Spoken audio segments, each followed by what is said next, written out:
Hi everyone, welcome to the Culinary Institute of America. My name is Robert Tremblay. I'm the Associate Director of Admissions here at the college, as well as a 2010 graduate. And today we're going to be talking about the mother sauces. Now, when we talk about the mother sauces, they're really the base for everything that comes after it.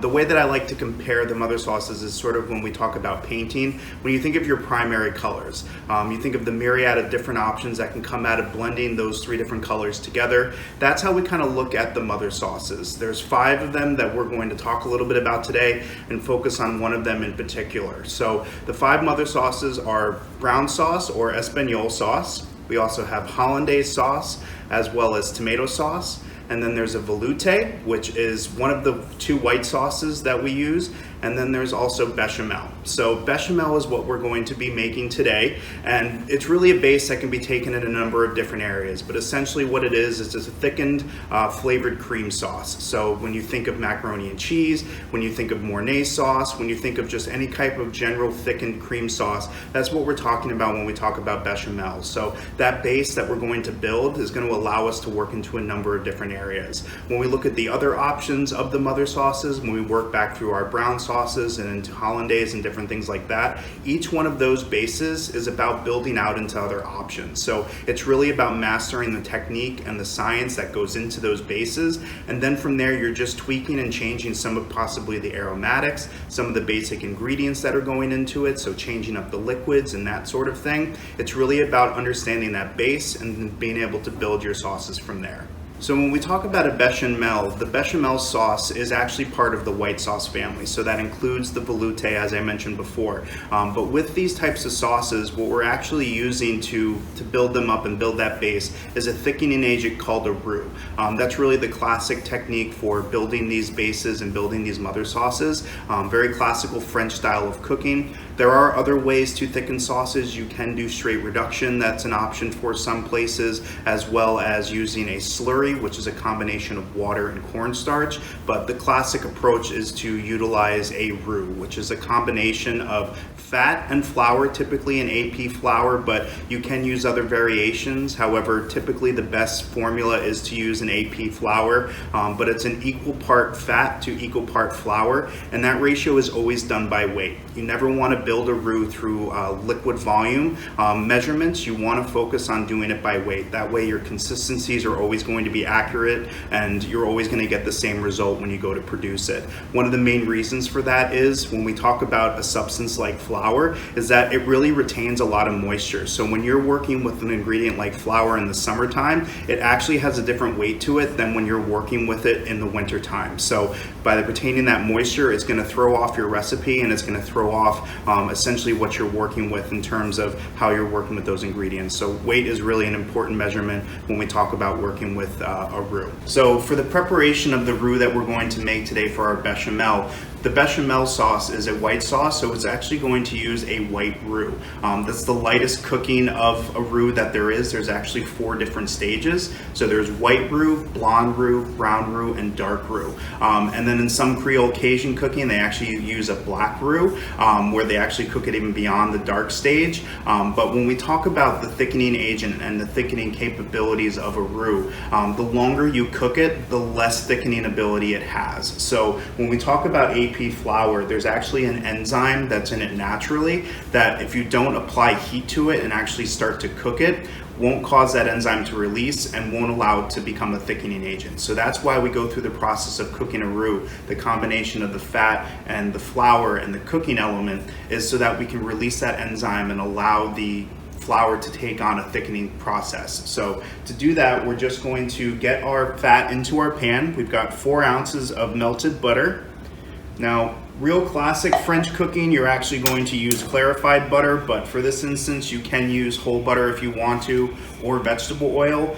One technique that I really like to use is using bacon fat. Usually makes a really great roux, but that's usually a better option if you're going to be doing the Sanger method, which is the option of if you rendered out meat in your pan or have your fat already in the pot that you're going to be cooking in, and then you gradually add your flour and make the roux that way. In the classic element, we're going to be making our roux separate, and then we're going to be adding it to our sauce to thicken later on. So typically you'd use the Sanjay method in making something like a clam chowder, which is typically and traditionally a one-pot dish. So everything's going into one pot together, and that's when the Sanjay method is usually the best option for making a roux in that manner. But when you're making a classic bechamel or a classic mother sauce that uses a roux, you want to make the roux separate and then add it in through your sauce later on. So we're just going to work in our flour now. So our butter is at temperature, and we're just going to whisk in our flour a little bit. Like I said, we want equal parts flour to fat. So I've got weighed out ahead of time. I weighed out my flour and I weighed out our melted butter. And I'm just using the whisk so that we can break up the clumps, and so we don't have, you know, large clumps of different flour in there. We want it to all kind of come together smoothly. And we're really looking for a specific type of consistency with our roux. We want to kind of have it be like movable wet sand. If you've ever been to the beach and kind of seen the wet sand as it kind of moves through your hand or your feet as you play with it, that's kind of the consistency that we're looking for, okay? And that's exactly what we've got here. You see how it's pliable and movable, but it's definitely got substance to it. It looks exactly like you know, a wet, dense sand. So just going to get our stir here, our little wooden paddle,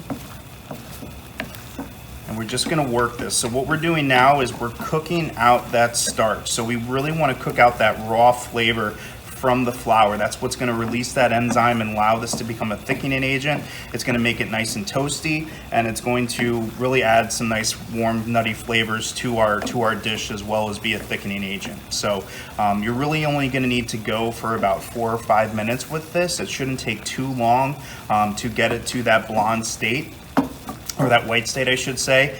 We're doing a white roux for our bechamel.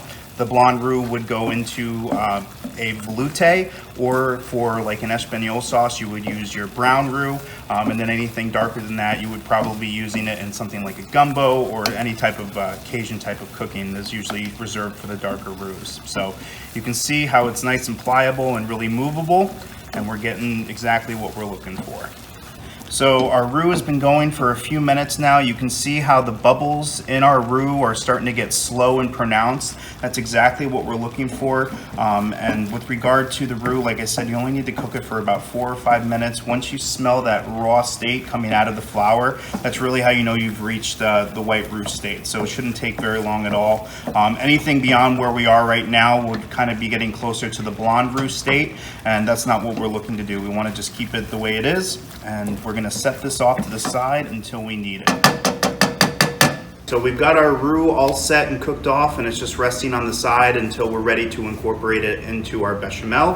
But I want to go over the ingredients for what we're going to be making with our bechamel. So we're actually going to be making a macaroni and cheese today. I know, one of the great foods of all time. Even for those of you that are lactose intolerant, get whatever pill you need, because macaroni and cheese needs to be in everyone's life as far as I'm concerned. But very simple approach to this. We're not going to complicate things, go too out of the way. We want to set a really simple and basic representation of the bechamel, and then working with our cheeses. So we'll just kind of go over the basic ingredients that we have. For any bechamel, you're going to need some basic aromatics. So we're going to use some straight vegetable oil. We're not going to use butter, since we already have butter in our roux. And we're going to be using milk in this instance. So just using a basic vegetable oil will be fine to start off with our aromatics. But we've got some minced white onion here, as well as some minced garlic. So those are going to be our 2 aromatics. Very simple, very straightforward flavor profiles. And then for the cheeses that we're going to use, we're going to be using a Gruyere cheese, as well as a New York sharp cheddar. Got to represent New York because that's where we are. And then we've got some cream cheese as well. Then over here I've got our cooked off shells. So we'll give a little bit of a nod to Velveeta, but we're going to be doing a heck of a lot better today than that. But in terms of our ingredients and our measurements, for about a gallon of bechamel, for a gallon of milk, you're going to need about 12 ounces of roux. So today we're going to do a half portion of that. So we have about a half gallon of milk that we're going to be used for our base. So that's why we made a 4 ounce and 4 ounce roux, so 8 ounces of roux total. So we had 4 ounces of butter, 4 ounces of flour, and then for the rest of our ingredients, we're going to work in about 8 ounces of cheese collectively. So we've got about 3 ounces each of the cheddar and the Gruyere, and then we've got about 2 ounces of cream cheese that are going to go into this. So we're going to begin working with all those ingredients and pull them all together. So we're going to begin by getting our aromatics ready. Just going to add our vegetable oil to the pan. Don't need too much, just about an ounce or so. We're going to get that moving around the bottom of the pan, just enough to coat it. And we're going to go ahead and get our onions into our pot here. So like I said before, I'm going to use some minced white onion here, really just about a half of an onion if it's a large one, or you can use a whole one if you want to.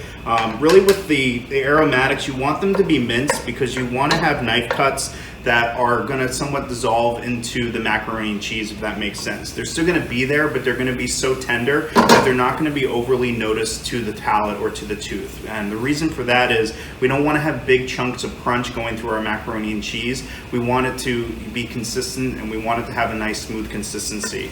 We're actually going to put a nice simple panko gratin on top of this. That's going to apply some crunch to it later on. So when we talk about our knife cuts, we really want those aromatics to be nice and finely minced. So we're just going to cook down, sweat out those natural aromas and the natural sugars from our onions. And now we're going to quickly toss in our garlic. So when we're working with really small portioned and really small knife cuts on our onions and our garlic, they're going to cook really quickly. So there's not a lot of lag time here. We can really move rather quickly. And when we talk about a bechamel, it's really a very simple element. A lot of the mother sauces have a lot of basics to them. They're not a whole lot of flavors going on. They're really a base to build from, as I've mentioned a few times already. So this is really going to be the sole element of our aromatics, is going to be these onions and the garlic. So once these get sweated out properly, we're then going to add in our milk, which I've got heated up a little bit over on our side. That way we're not just adding in some really cold milk to our pan, which would kill the temperature. We want it to have a nice kind of warm, almost to a simmer before we dump it in, so that way we don't kill too much of the temperature and we can continue cooking. So we're going to go ahead and add in our milk. As I said, we're using whole milk today for our bechamel, which is the traditional ingredient for this. We're using half a gallon. Okay. And so, as I mentioned before, for a half a gallon of milk or liquid, you're going to need roughly 8 ounces of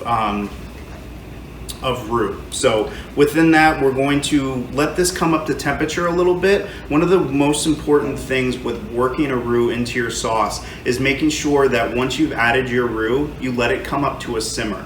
If we don't let our sauce come up to a simmer once we've added our roux, we won't know what the actual thickening ability of it is. So I've seen students, and when I was in school here, I saw students around me who didn't let their sauce come up to a simmer, and they're like, why isn't my sauce thickening? So they just would continue to add their roux. So then when it finally came up to temperature, they literally had a block of mud of milk and onions and everything just congealed in the pan because there was way too much roux. So with a sauce like this, and really with working with roux, it's about getting things up to your temperature so that you know what your thickening elements are. Our sauce is starting to come up to a simmer. We're right about there. So I'm going to go ahead and add in our roux here at this point. I'm just going to use our whisk to gently start adding this in.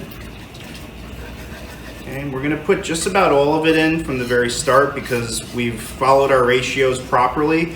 We have our half gallon of milk in here, our half gallon of liquid, and we're going to be using roughly 8 ounces worth of roux.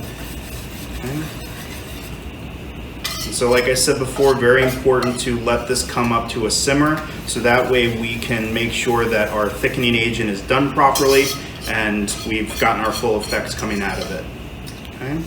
Now, one of the important things I wanted to mention is the fact of why we use a roux and why using a bechamel for something like macaroni and cheese is an important step.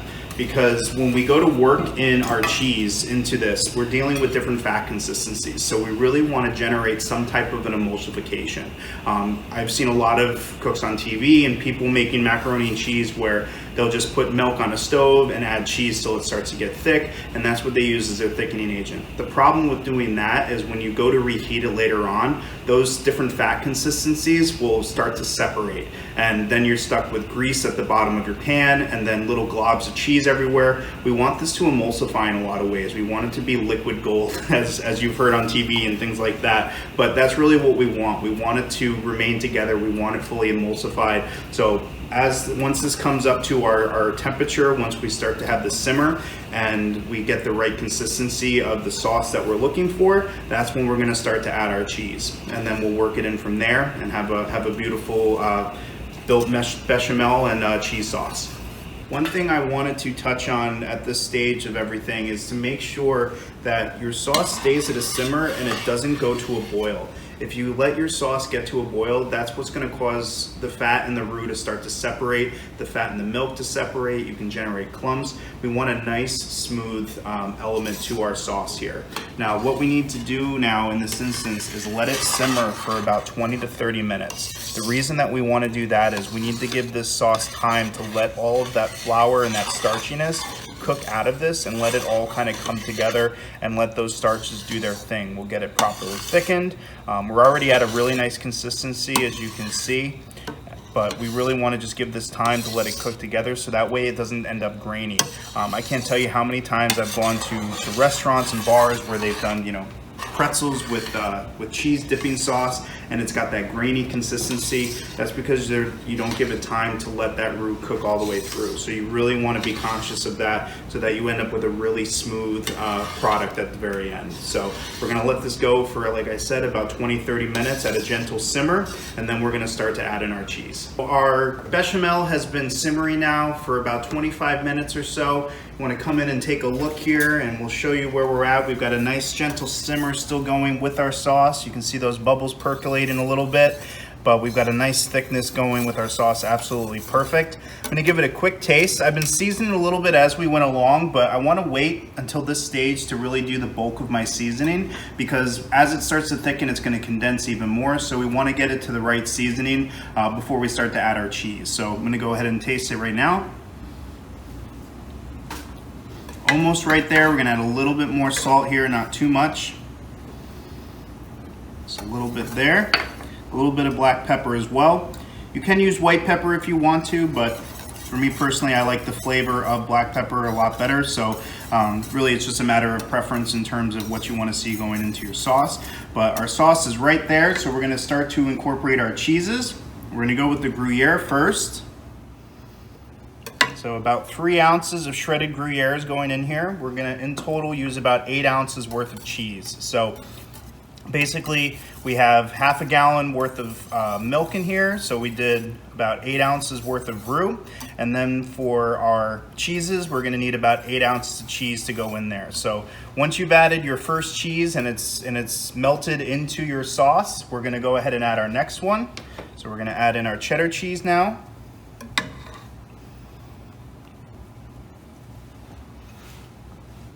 Perfect. That is what it's all about. You see how it just slowly melts right into the bechamel itself, and it really emulsifies. So that's what we're looking for.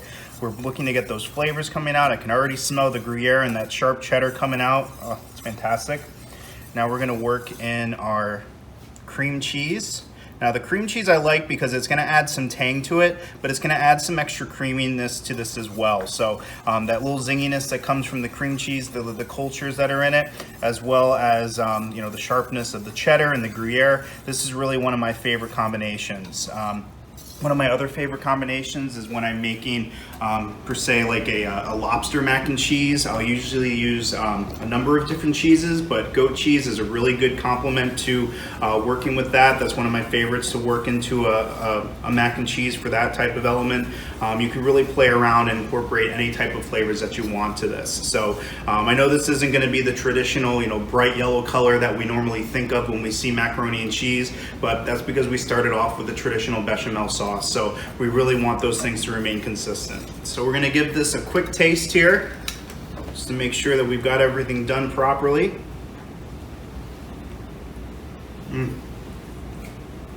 Absolutely perfect. Now, if you want to, you can add as much cheese to this, make it as cheesy as possible. If I were doing this at home, I would probably be making this even more cheesy, but you really can take the kind of discretion you want. This is just a basic ratio and a basic recipe that you as a chef can kind of mix and match to what you like and how you like to build things. That's one of the great things about the way that we teach food here at CIA. It's about understanding the blueprints, understanding the basic formulas and the basic technique that goes into things. So that way you, as you grow as a chef and as a cook, you learn more flavor profiles, you learn how food works. That's how you start to build new ideas. That's why our graduates are the most creative and innovative in the industry, because they have that base of science and they learn food the proper way and learn how to work with it and get the most out of it. So we've got our perfect cheese sauce, and we're gonna start to build our macaroni and cheese. Our cheese sauce is absolutely perfect. We're going to throw in our pasta now, our cooked pasta. Okay, just gonna work this in. Now, for me personally, I don't think that you can ever have too much cheese sauce on your pasta. So if you're, if you have a little bit of residual, that's fine. But we're just going to work this in together. Look at all that glory. That is what it's all about. So I cooked off the pasta. It's just traditional, boxed shells, medium-sized shells. You can use any shape that you want, obviously. I prefer the shell shape. It's one of my favorites. So we cook them in obviously salted water, so we have seasoning going into that. But I want to taste this real quick before we put the final touches on this to make sure that our seasoning is right with the incorporation of our pasta.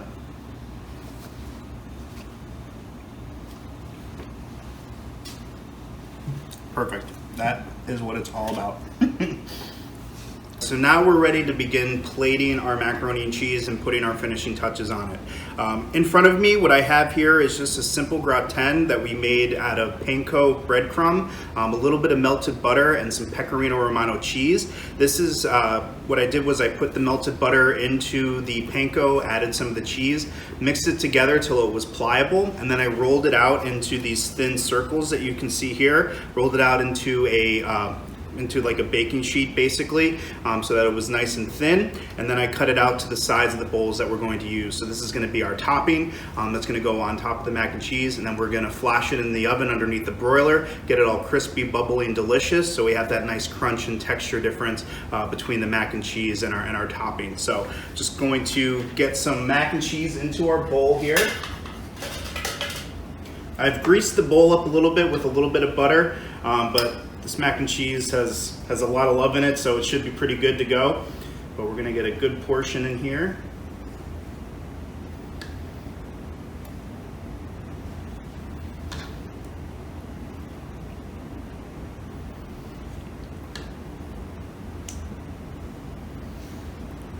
Perfect. We're gonna do 2 portions today.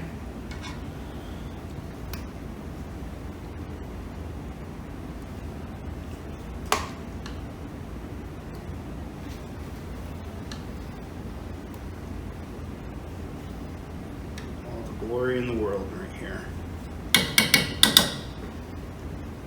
Going to do a quick wipe here.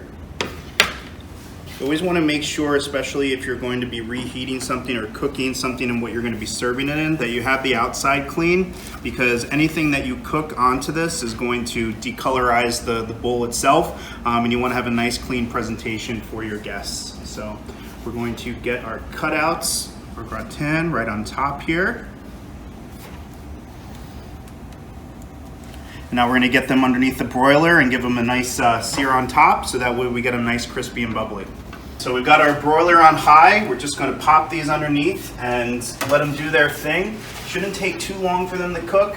The important thing after you roll out your gratin and you get it into the thickness that you want, I always pop it in the freezer. Helps all of the fat come together, turn it into a hard, pliable state, so that way you can cut them out into the shapes that you want, and then you'll be able to add it to your topping. So in just a couple of minutes, we'll get them out of the oven and we'll see the final result.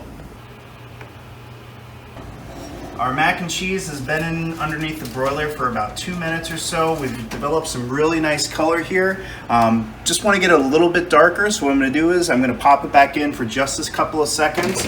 Now, the key with this, and just like croutons, or if you're doing creme brulee or anything where you're trying to get a perfectly brown coating on top, it literally goes from perfectly brown to burnt in a matter of seconds. So you really want to be mindful and keep your eye on anything that you put under the broiler, or if you're working in a professional kitchen underneath the salamander, those types of things have a tendency to burn really quickly. So we're going to have this in here for maybe 30 seconds more. We'll pop them out and then we'll be ready to serve.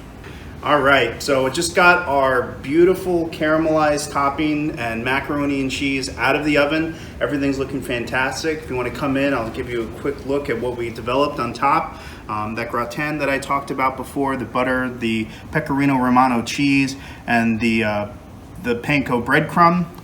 Makes a perfect topping, gets nice and crispy, nice presentation for the customer. And then we're gonna finish it with just a little bit of green parsley, just a little bit of color on here as well.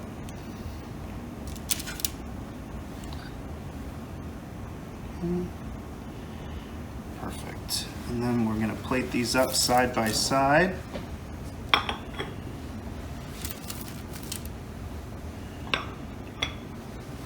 And there you have it. Beautiful macaroni and cheese. Enjoy.